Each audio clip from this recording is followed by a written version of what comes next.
Oggi parliamo della tanto attesa Nintendo Switch. È stata annunciata, presentata e già fa discutere.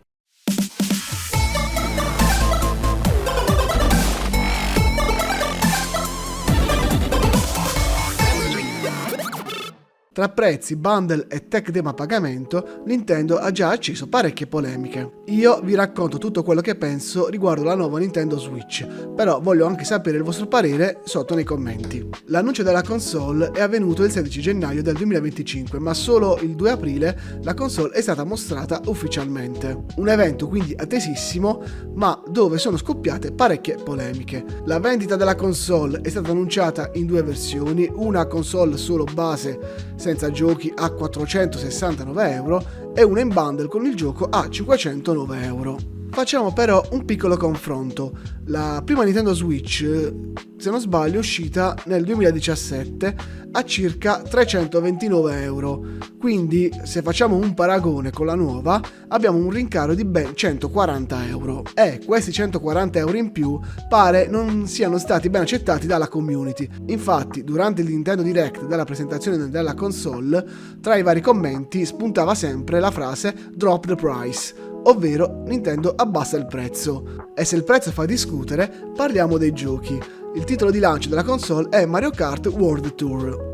Ora, Mario Kart lo conosciamo tutti, è divertente, è un gioco iconico, è stupendo da giocare in solitaria e in compagnia, ed è un titolo perfetto per tutti i tipi di giocatori. Ma è stato lanciato sul mercato a 80 euro in formato digitale e 90 euro in formato fisico. Sì, avete capito bene, ben 90 euro per la versione fisica del gioco. E pensare che fino a poco tempo fa sui vari forum social di internet si criticava che l'uscita di GTA 6 potesse costare 100 euro. E ora che Nintendo ha sparato quel prezzo di 90 euro, l'uscita di GTA 6 a quel prezzo potrebbe poi non essere così impossibile. Ma sorvoliamo per un attimo e lasciamo da parte il costo dei 90 euro di Mario Kart World Tour, che comunque è un titolo AAA, e posso anche capire i costi di produzione, e concentriamoci sul famigerato Nintendo World Tour, che già il nome fa riflettere.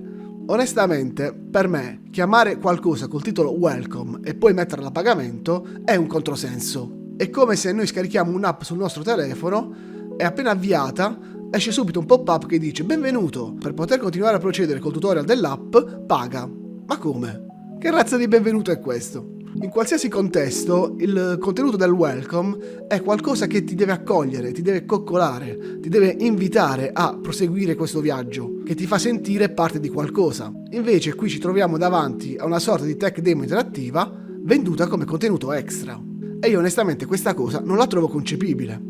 Alcuni utenti però ho notato che hanno paragonato il Welcome Tour di Nintendo all'Astro Playroom che c'era all'inizio delle console PS5, la prima versione ovviamente, perché il secondo Astro Playroom è un gioco a pagamento, ma per chi possiede PS5 al lancio sa che al suo interno c'era questo Astro Playroom gratis. Onestamente però il paragone col Welcome Tour e Astro Playroom per me non regge affatto, quindi il Welcome Tour non è altro che un tutorial interattivo e sinceramente farlo pagare lo trovo poco elegante. Per quanto riguarda il livello tecnico, è chiaro che Switch 2 è più potente, più sottile e anche più moderna.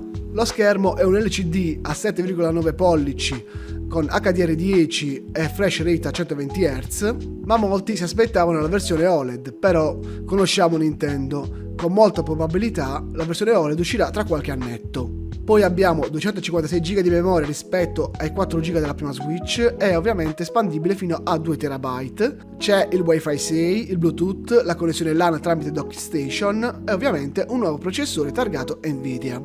In più la nuova Switch ha anche un microfono e due porte USB-C dove una va per ricaricare e l'altra può essere usata per attaccare una telecamera creata apposta da Nintendo per poter fare delle videochiamate durante il gioco. E poi ci sono i Joy-Con ridisegnati, più grandi e con attacco magnetico. Tra le novità dei Joy-Con abbiamo anche la possibilità che possono trasformarsi in mouse e quindi usarli per titoli gestionali tipo Civilization 7 o altri giochi simili. Ora però, per come la vedo io, le console sono state create per chi magari non può permettersi un PC da gaming. Infatti le console nascono che tu le prendi, le attacchi alla TV, le accendi, ti metti sul divano e giochi rilassandoti.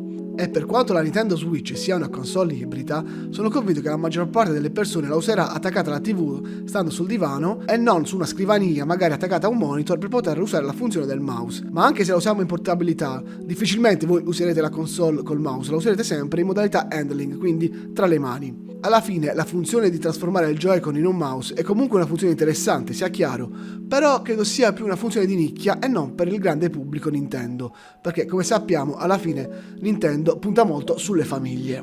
In tutto questo, quindi, Nintendo sta facendo la solita Nintendo, ovvero mischia innovazione e marketing e scelte che comunque fanno discutere. Io personalmente trovo ridicolo dover pagare per un tutorial interattivo, ma comunque devo ammettere che la console a livello tecnico è molto interessante. Però queste scelte di Nintendo, sempre a livello personale sia chiaro, fanno perdere quella magia a cui la grande N ci ha abituati. E sotto la facciata kawaii e colorata si nasconde comunque una realtà che pensa molto al portafoglio. Sia chiaro, è normale che un'azienda punti a vendere e a guadagnare.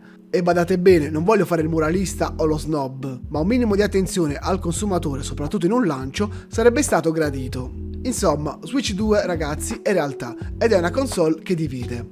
Da una parte la tecnologia c'è, dall'altra parte le scelte commerciali fanno storcere il naso. Voglio sapere però voi cosa ne pensate. Vale la pena fare questo upgrade? Il prezzo è giustificato? E soprattutto, spendereste 90 euro per Mario Kart o 6 euro per un tutorial introduttivo che vi mostra la console? Parliamone nei commenti perché ho la sensazione che qui ci sia tanto da discutere. Come sempre vi invito a lasciarmi un like e a iscrivervi al canale per non perdere i prossimi contenuti. Vi ricordo anche che mi trovate su Instagram, TikTok e X e se avete piacere mi trovate anche sul secondo canale di YouTube col nome Mizaragaret Social. Detto questo, io vi saluto e ci rivediamo al prossimo video. Ciao, aliu!